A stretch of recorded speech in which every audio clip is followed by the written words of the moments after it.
Точно напладне во понеделник превозниците ќе блокираат 10 гранични премини со 370 камиони револтирани поради новите правила за влез и излез од Шенген зоната.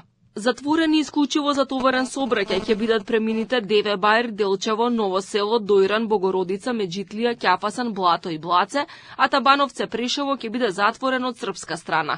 Билјана Муратовска од Сдруженијето Макам Транс вели дека првите 12 часа ќе бидат затворени премините само за товарен сообраќај за излез од Македонија, а наполно ќе оние за влез во земјава. Тоа значи дека преминувањето за граѓаните останува отворено. Ќе се направи исклучок само за пропуштање на камиони со лекови, жива стока или експлозиви и муниција.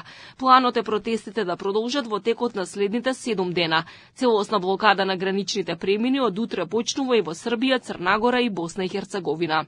Најголем број на возила ќе бидат поставени на Богородица, бидејќи се работи ка е најголем граничен премин, таму ќе има околу 114 возила, поделено по пола за влез и пола за излез од границата. Нашата цел е да не доведеме луѓе кои што немаат никаква врска со ова да стојат на граничните премини.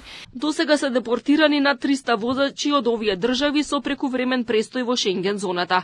Освен што возачите се третираат како криминалци, трошоците за казни, престој и нивно враќање секогаш паѓаат на товар на компаниите. Превозниците алармираат дека ако Унијата не најде начин да им дозволи на возачите да останат подолго од 90 дена во период од 180 дена, односно повеќе од 180 дена годишно, тоа ќе значи колапс за македонската, но и регионалната економија.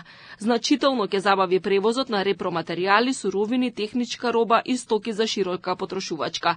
Капацитетите се намалени за околу 30% поради недоволен број на возачи. Ако одредбите останат исти, ќе треба да се ангажираат возачи од Унијата кои се неколкукратно поскапи. Тоа според Муратовска ќе доведе до поголеми трошоци за превоз, што ќе удри врз цените на крајните производи, а со тоа и врз инфлацијата. Ке се соочиме сите како регион и нашиве да голем број на превозници да си бараат решение со префрлање на капиталот во други држави од Европската унија, со префрлање на вработените, со вадање на работни визи, што би довело до колапс на целото стопанство. Затоа што во 96% случаи превозот во увоз и во извоз кај нас се врши преку патниот сообраќај. Секоја единица на производ што го произведуваме ќе поскапи заради делот што припаѓа на транспортот. Додека почне да се решаваат проблемите, ќе има огромен застој во работата, бидејќи не може преку ноќ да се направи транзиција на најдење. Со тоа ќе се доведе да странските инвестиции веќе не им е оправдано присуството на нашата територија во Западен Балкан и ќе бараат можности да се преселат негде. И од Стопанската комора алармираат дека новите правила за влез и излез ќе предизвикаат големи проблеми за бизнисот. Особено гневни биле странските инвеститори кои вршат увоз на делови, а извезуваат готови производи во Унијата, на кои значително ќе им забави транспортот. И покрај апелите да се најде решение за превозниците постојано да возат, одговор од Европа нема. Нивната стратегија вклучува разговори со секоја земја посебно за да се најде решение.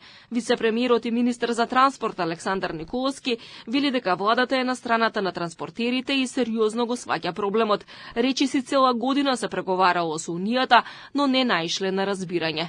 Последно, портпаролот на Комисијата за внатрешни работи Маркус Ламерт рече дека нема никакви измени во правилата. Сепак Николовски вели дека превозниците не се туристи, но и не можат да извадат работна дозвола, бидејќи најчесто немаат еден работодавач во конкретна држава, земја членка на Шенген зоната.